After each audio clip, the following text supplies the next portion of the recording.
नमस्ते दोस्तों, एक बार फिर से आप सबका स्वागत है आपके अपने YouTube चैनल सत्य सनातन में। आज जो विषय है बहुत ही संवेदनशील है और सभी हिंदुओं को, सभी वैदिक सनातन धर्मियों को ये जानना अत्यंत आवश्यक है।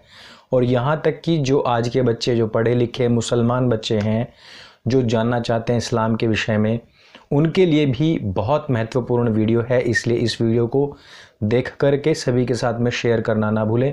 और इसी के साथ साथ मैं आपको एक खुशखबरी देना चाहता हूं दोस्तों कि पिछले कुछ महीनों से सत्य सनातन वैदिक धर्म और आपके इस चैनल को टारगेट करके जिस ढक्कन बुद्धि ने एक वीडियो सीरीज़ बनाई है, जिसको उसने मिराज की यात्रा पर पूरी तरीके से निर्धारित करके बनाया, वो पूरी तरीके से फेल हुआ है।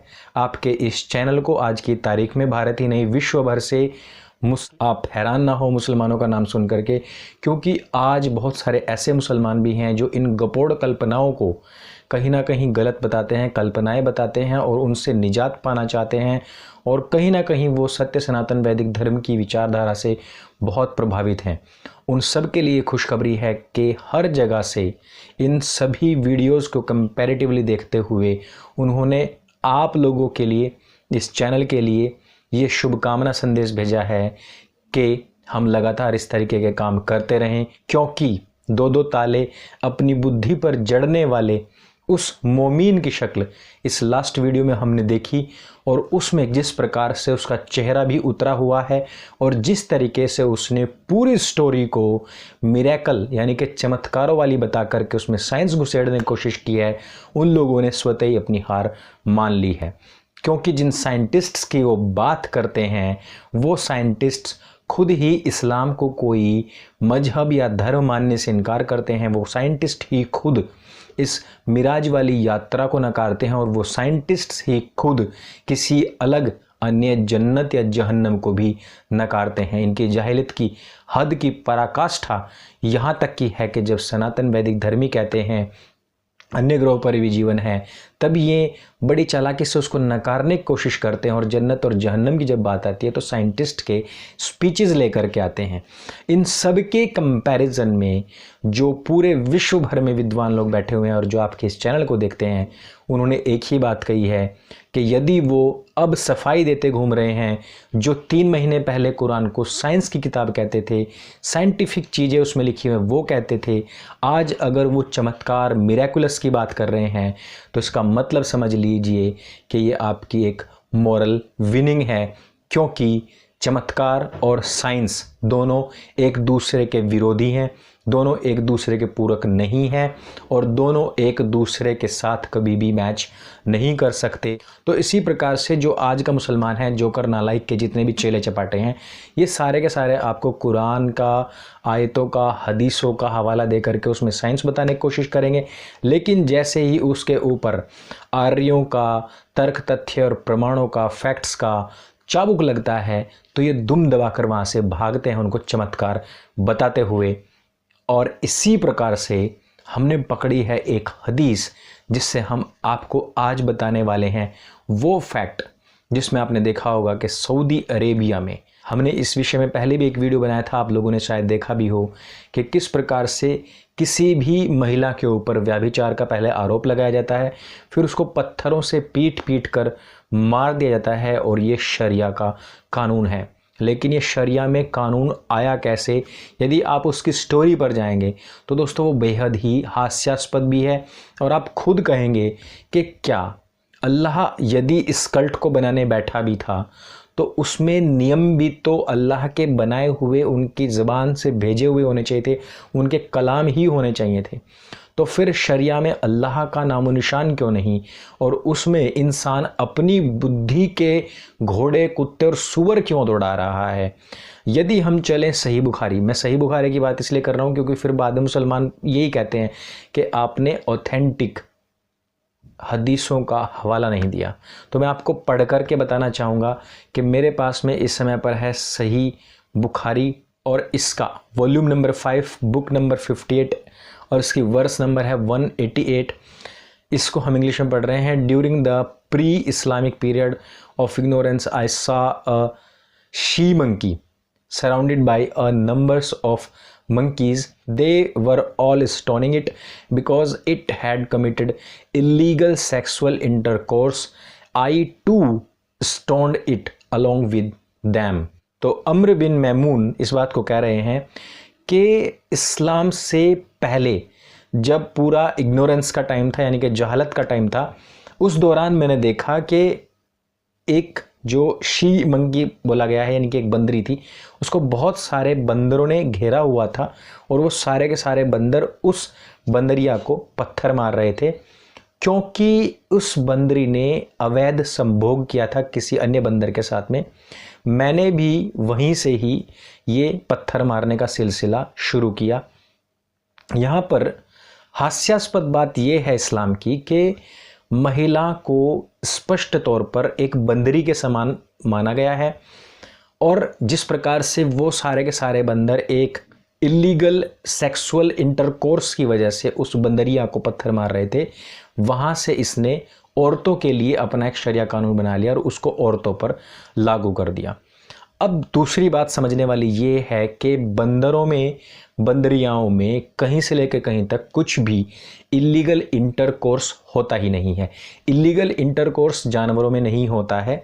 जानवरों का एक मौसम होता है, उस मौसम में ही वो सेक्स करते हैं, और वो भी केवल किसी मज़े के लिए नहीं। मनुष्यों में ही पाया गया केवल ये केवल और केवल संतति के लिए होता है, संतानोत्पत्ति के लिए होता है।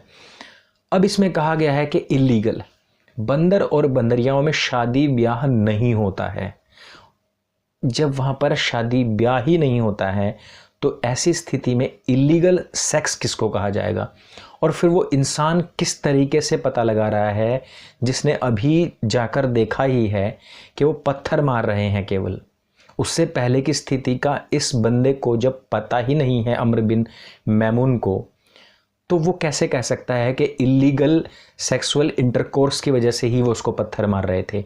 फिर चौथी बात ये आती है कि कोई बंदर किसी बंदरिया को मार रहा है तो क्या उसने आकर के अम्र बिन मैमून को ये बात बताई कि हम इसको पत्थर इसलिए मार रहे हैं?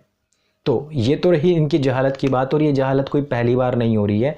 हमने आपको बताया था कि जब पहले इंसान यानी कि आदम के दो बेटे हाबिल और काबिल में झगड़ा हो गया और एक ने एक की हत्या कर दी, तब भी अल्लाह मियाँ को कौवे भेजकर बताना पड़ा था कि इंसान को दफनाया कैसे जाता है। खैर, ये तो थी एक वो बात जिसमें महिलाओं को एक बंदरिया के समान माना गया है, और बंदरियाओं की भाषा को एक इंसान ने पढ़ करके एक शरिया कानून बना दिया है। अब चलते हैं दूसरी बात के ऊपर, जहाँ एक जहालत डार्विन ने फैलाई थी जिसने कहा था कि बंदरों से इंसान बने हैं। दूसरी जहालत यहाँ पर हमारे प्यारे नबी साहब फैला रहे हैं, जो इंसानों को बंदर बना रहे हैं। जी हाँ, वही इंसान जो अल्लाह मियाँ ने बनाया है, जिसको यहाँ पर ज्ञान बुद्धि दे करके भेजा गया है, लेकिन यहाँ सब कुछ एवं ही चलता है। तो वो एवं ही वाली हम हदीस भी आपको पढ़ करके बता देते हैं। वॉल्यूम नंबर 7 है, बुक नंबर 69 है, और इसका नंबर है 494। तो इस आयत में क्या कहते हैं कि उसने पैगंबर को यह कहते सुना कि मेरे अनुयायियों में से कुछ लोग ऐसे होंगे जो अवैध संभोग पर भी विचार करेंगे। ऐसे में वो लोग रेशम के कपड़े पहनेंगे, मादक पेय पीना, संगीत वाद्य यंत्रों के उपयोग को वो वैध मानेंगे, और कुछ लोग होंगे जो एक पहाड़ के किनारे के पास रहेगा और शाम को उनका चरवाहा अपनी भेड़ों के साथ उनके पास आएगा और उनसे कुछ मांगेगा, लेकिन वे उससे कहेंगे कल हमारे पास आना, अल्लाह उन्हें रात के दौरान ही नष्ट कर देगा। अर्थात ये जो लोग रेशम पहनेंगे, इनके पास में एक गडरिया आएगा, वो कुछ मांगेगा, वो कहेंगे कि आज नहीं है कल आना, वो चला जाएगा और अल्लाह इन रेशम के कपड़े पहनने वाले, वाद्य यंत्रों को बजाने वाले लोगों को ख़त्म कर देगा, उनको नष्ट कर देगा और पहाड़ उनके ऊपर गिरा देगा, और जो लोग बच जाएंगे उनको बंदरों और सुअरों में बदल देगा, और जब तक क़यामत नहीं आएगी तब तक वो लोग बंदर और सुअर ही बने रहेंगे। इसके पीछे भी कोई बहुत बड़ी साइंस हो सकती है, हम कोई आरोप प्रत्यारोप नहीं लगा रहे हैं, लेकिन हम ऐसे ढक्कनदारी अल्लाह तालाओं को इनवाइट करना चाहते हैं कि इन दोनों आयतों को जरा वो आकर के समझाएं कि ऐसी कौन सी जादू की छड़ी घुमाई जाएगी जिसके जरिए ऐसे लोगों को बंदर और सूअर बनाया जाएगा। फिर उससे पहले ये जो बंदर और सूअर बनाए जाएंगे लोग, उनको ये पूछने का भी अधिकार होगा या नहीं होगा कि भाई हमने यही तो कहा था कि कल आ जाना, इसमें हमारी क्या बड़ी गलती हो गई। और जब दूसरी तरफ मुसलमान कोई भी बड़ा पाप करने से पहले यदि बिस्मिल्लाह बोल दे तो वो भी पाप माफ़ हो सकता है। तो केवल एक गडरिये को कल तक के लिए रुकने के लिए उनके ऊपर पहाड़ गिरा दे जाएगा। तो अल्लाह की दयालुता, उसकी न्यायप्रियता और ये पूरा विश्व उसी के बालक हैं, उसी के बच्चे हैं, इस बात की सिद्धि कैसे होगी।